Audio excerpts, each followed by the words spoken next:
Do you feel like you're writing happier songs now? And if so, do you feel happier? Is that where that's coming from, you know? Yeah, I do feel happier. I was able to let go of a lot of baggage when I moved from East Tennessee to St. Thomas. And I love East Tennessee. It's just that I was born and raised here, and like I have so much history. There's a good part and a bad part to that history, you know. On the one hand, it's so amazing to have friends that you've known since 5th grade or whatever, and you have all these inside jokes and history together. But on the other hand, sometimes that can kind of be a drag when you just want to go to the grocery store and you see like 12 people you know, and 10 of them you would rather not see, you know? So I don't really have that kind of cage around me in St. Thomas. I'm just free. I'm just myself every day, and that's been a really nice, relieving kind of feeling for me. And I have been writing happier songs down there, and part of that, I have to admit, is a conscious effort, because I felt like my music, like 10 years, or I guess maybe like 7 years ago, was pretty sad, you know, fairly introspective and moody. And I love introspective, sad, moody music. I always will. I always have.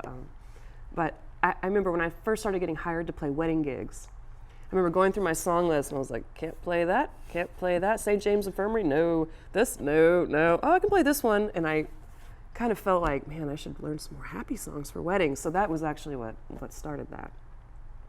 That's kind of what happened to Jonathan Richman too. I don't know if you know his story. He went down to Bermuda, and he had been writing all these like angry punk songs, and then for the rest of his career he wrote almost like happy calypso type things. It's weird, man. It just gets in your heart. It feels good to do it. You know, it's nice to smile and feel good, and make other people smile and feel good with the music.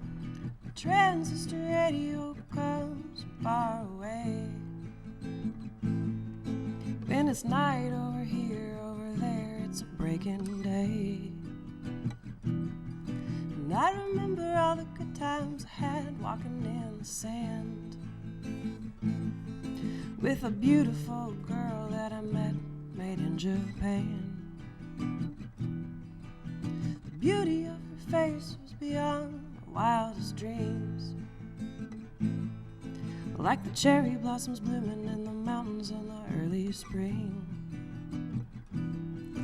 As we walked by the river, she softly took a hold of my hand.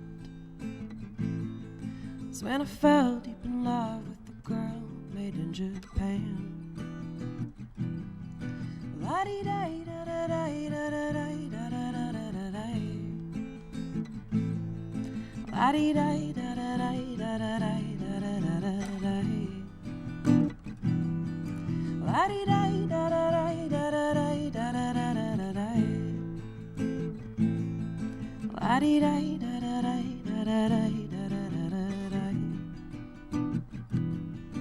In the dark of the night we would lay on Tokyo Bay, and the singing of the birds woke us up at the break of day. As her smiling eyes always seemed to try to understand all the love in my heart for the girl made in Japan.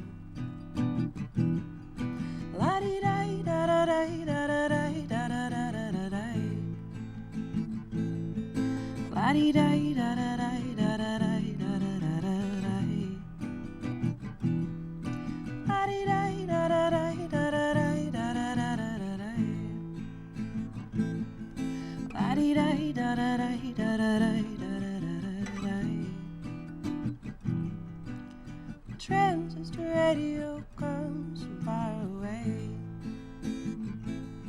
and when it's night over here, over there, it's a breaking day. She cried when she said she'd been promised to another man. That's when I left my heart with the girl made in Japan. Yes, my heart will always be with the girl made in Japan.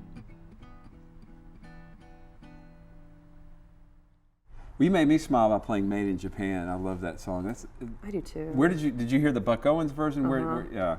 I heard the Buck Owens version, and you know, my version is quite different than that. It's evolved a lot since learning it. But I don't know. I love the imagery.